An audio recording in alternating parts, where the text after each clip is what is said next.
Here you are.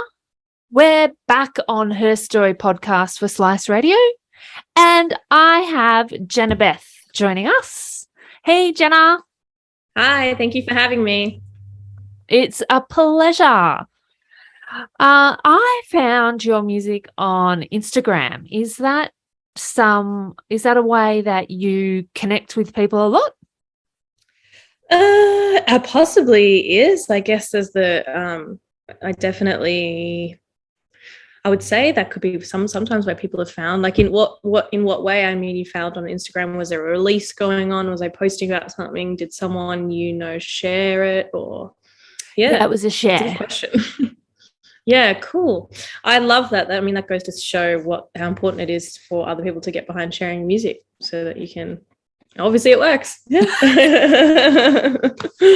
Oh, I love it. Okay, so what are your main ways that you like? Bandcamp, website, socials? Yeah, I guess there's Spotify. There's more of the kind of PR route as well. It depends, if, like, usually with radio stations, they might get something sent that I've sent directly to them.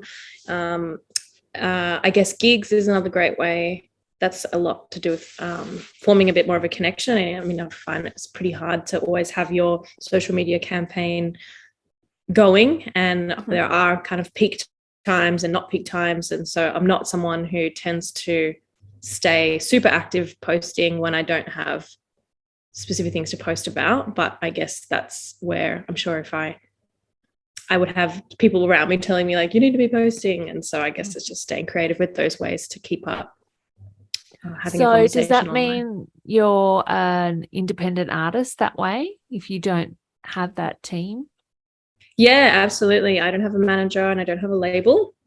So yeah, independent artist. How does that work out for you? I think I kind of recently realized that what I would be looking for in a team, it's more like, instead of it being me sitting in my room with my whiteboard working things out post-creative process, that it would then be me and a few other people sitting in there working it all out together. I don't think there are answers that are given to you necessarily. It just helps you create structure, strategy, and instead of having one mind on it, you have more than one mind. Mm-hmm.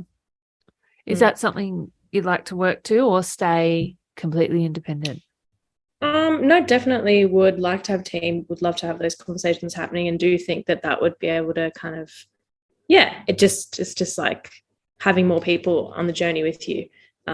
So yeah, definitely I would love to, have that at some point. I think it's just about, getting myself to that point so that I'm in front of the people that say, we want to work with you. Yep. And it's, that process, I suppose, as you talked about.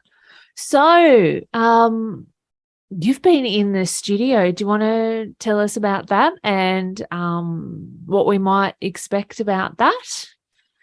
Yeah, sure. So, I mean, I've just come off the back of a pretty busy year. I've released 2 EPs. I've toured around Australia. I've gone to the UK.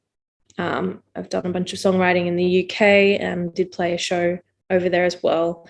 And now I'm back in Sydney for the last couple of weeks, and I'm sort of at the end of all of that excitement and that huge process of going through releasing my first EP and then a second kind of collaboration EP. Yeah.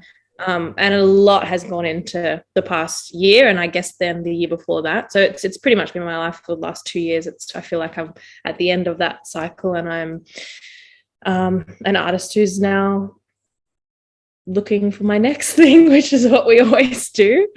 So over the past year, or when was it? I think we just turned a year old as well. I actually started a studio space in Sydney that has 5 or 6 music studios in there, production rooms. There's a creative office space upstairs, and also an artist, like a painter, in the back. So that was a lockdown project and a kind of weird twist and turn in my life that I didn't expect to do, but was able to do it at the time. And so, now I have Offbeat Collective, and that's where my studio is at, alongside a number of other artists like Nardine, Chelsea Warner, True Vibe Nation, just to name a few, are in the building. So yeah, it's definitely a great space to be surrounded by community. And I guess that brings in True Vibe Nation. We did just release a song together on last Friday, so that's fairly fresh out in the world. But yeah, I'm just working on my next project. I've got kind of a number of things that I'm working on. The songs are pretty early days, and I like to take that slow to work out what the next direction of the sound is, I guess. We've got the space to do that. Absolutely. That's beautiful. I think that's the community, and bringing everybody together into a space and sharing the journey together. Yeah, and I guess there's sort of been times throughout this year where I've kind of helped activate studio sessions and the space through a program that I run in one of the rooms called the Ayaz program, which is to bring essentially that female, non-binary and queer artists can book the space for free to use. And we've had one kind of recipient for a little bit more of a hands-on assistance, where we've supplied an engineer, and I'm producing their album. And so, yeah, that's where I came from today, actually. It's kind of coming to the end of all the sessions, and we've finished the recordings. And so, yeah, an exciting time. And it's great to be able to, to bring people together for that sort of thing to happen as well. So, yeah. That's, amazing. I should get better words than using the same ones over and over. So you talked about it's been a year, a massive year, and also for you had Product of a Dream, and that was celebrating its 1 year anniversary as well, and then Fun EP, and the two singles, and also your work with Friendless. How does that complement all this? Yeah, I guess it's just like I like to keep the exploring side of music. We met at a writing camp a couple of years ago and had written a few other things, and we'd had a few singles together for his project. And so he kind of just hit me up at the exact right time, where I was winding down from the creative process and release process of Product of a Dreamer. And I was like, yes, give me something to dive straight into. And that was sort of just what happened with us. We know we work well together. And I think that kind of helps me open up, the sounds that I like. I was obviously working with a different creative. And so we definitely pushed each other even within that EP as to the sounds. And I think that will set up a little bit more of what's to come next as well. And he will definitely be a collaborator that sticks around for a while. So it's just different. It's exploring. I feel like I'm happy to admit, and I'm happy to be in that space as an artist, where I'm just going slowly and taking time to work out, this is me, this is my sound. Whereas I'm just kind of happy to keep exploring that and get that experience. And I know over time it'll kind of all fuse together to be what I offer as an artist. Yeah. Fantastic. Yeah, so I know it's a hard question, especially as you just said, it's an evolving experience, but to people who are new and to Jannah Beth, and how would you explain your sound in a general way, apart from the journey that you sure on? I guess I sort of naturally come out in kind of an alternative soul way. Like it's pretty much any genre before it put alternative. I'd say alt soul. I do a little bit of rapping, so it's always quite melodic, and the themes are always exploring, usually like powerful, kind of empowering they aim to kind of bring joy. Or just in when I kind of went a little bit deeper in my own first EP, that was kind of just explaining and trying to bring out some of the experiences in my life that I've had that I've always kind of struggled to write into a song, because I gravitate to wanting to write music that people can listen to and feel good about. And I didn't necessarily, then I didn't know how to talk about all this. I know I'm rambling on now. This is not the elevator pitch, I swear. Yeah. No, that's fine. Yeah. So what sort of topics did you express and talk about in that first EP that you were a bit afraid to talk about? Yeah, I guess like there's just elements of my childhood, and like I grew up in the church, but also in like the relationship to like my father in this whole sort of scenario was quite abusive. And so there's just a lot of that I'm, I guess, trying to speak about, and I do so in my song Who Am I to Judge. And it's just kind of scratching the surface, really. But yeah, I do feel like the whole reason I started doing music in the first place was to deal with some pretty mammoth complexities going on, and the dynamics in the family were a lot. So I would write music, and that was really what I found sparked that. It was like my own escape, and that's seriously just something that's never left me, and it's kind of always been there. So definitely the thing that motivated you the most is something that I hope over the years that I'll be able to tell a little bit more easily, or just really succinctly. It's an interesting one to delve into. Yeah, well, just having you on the stage telling your story can help so many more going through nearly the same thing or something close, just to know that, they're not alone.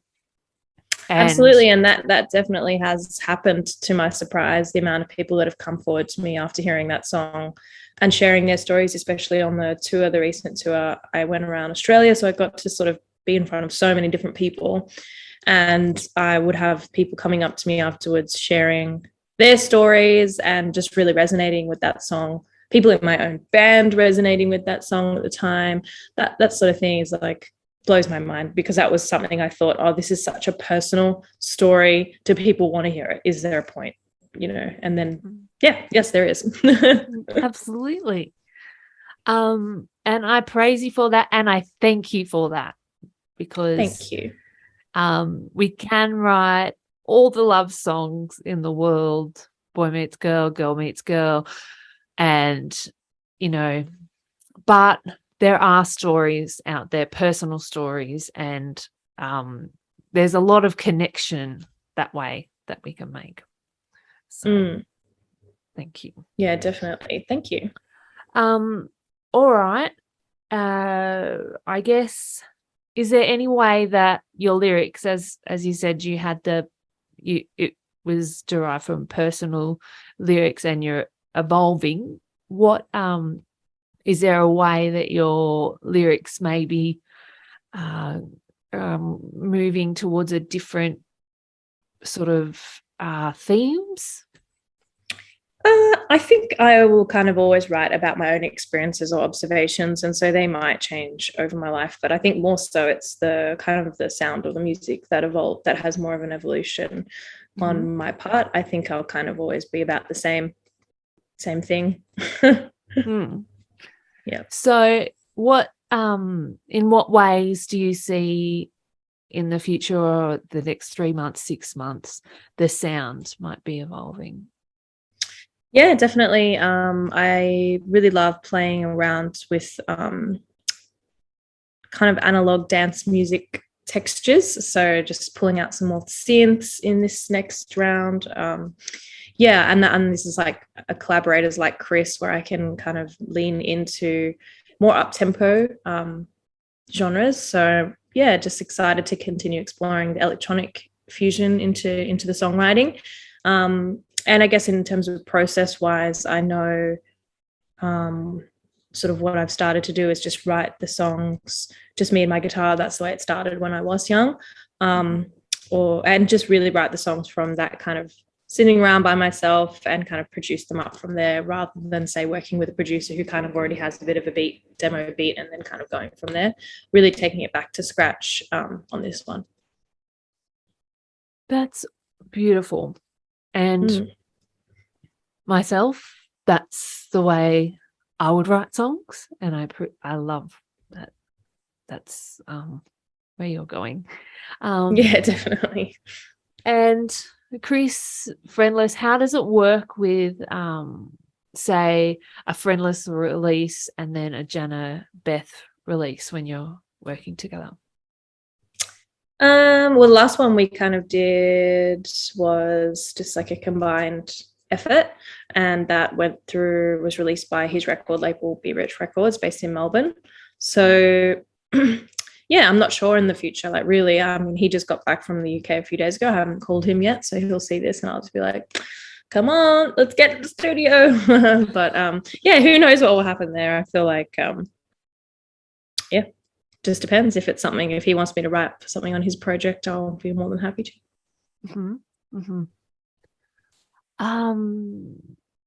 And where else, where you're heading into the studio, getting back on the guitar, is there any more live shows that we can see, or are you sort of putting something together after the touring?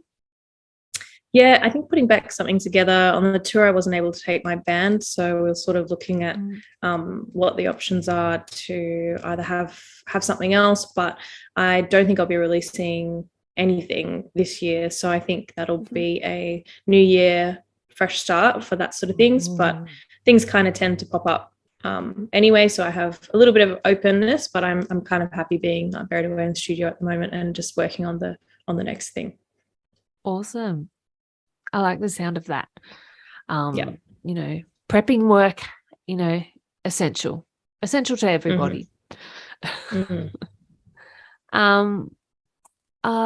Okay, did you have anything else you wanted to mention today?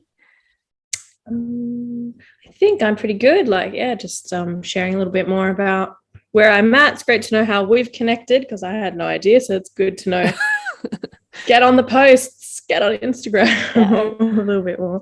But yeah, I mean, it certainly was great during lockdown to continue to be able to meet people kind of in that capacity. That's where this whole Yaya's program started. I had an online listening party for my EP, because it did actually come out during lockdown. So yeah, I think we are blessed with this technology and the way to communicate, but I know a lot of artists, including myself, can feel quite it's like the opposite thing that we want to have to do sometimes. But yeah, thank you so much for having a chat with me, and yeah, that's okay. So one thing before I let you go, and I ask this of everybody that comes on the show, please, can you request a song? Request a song for on the okay, let's just do Gratitude by Little Sims. Fantastic. Look forward to playing it. So thank you so much, Jannah Beth, thank you so much for your time. Thank you. And I am so pleased that you're back writing, and the new single, if you give it another plug. Oh yes, Wildcard, True Vibe Nation, featuring True Vibe Nation, featuring yours truly. Fantastic. Where can we find that? There's a film clip on YouTube that's pretty cool, so I definitely think go check that out. All right. Thank you so much. Cool. Thank you for your time. And thank you. Yeah. I'm so honored to have you on Her Story. We love thank you so much. Celebrating all sorts of music, and thank you for sharing your stories about where the music comes from. It's always very well appreciated that you can be so vulnerable. Yeah, thank you. Thank you Not a very much. problem. Chat next time. Bye. All right. Bye.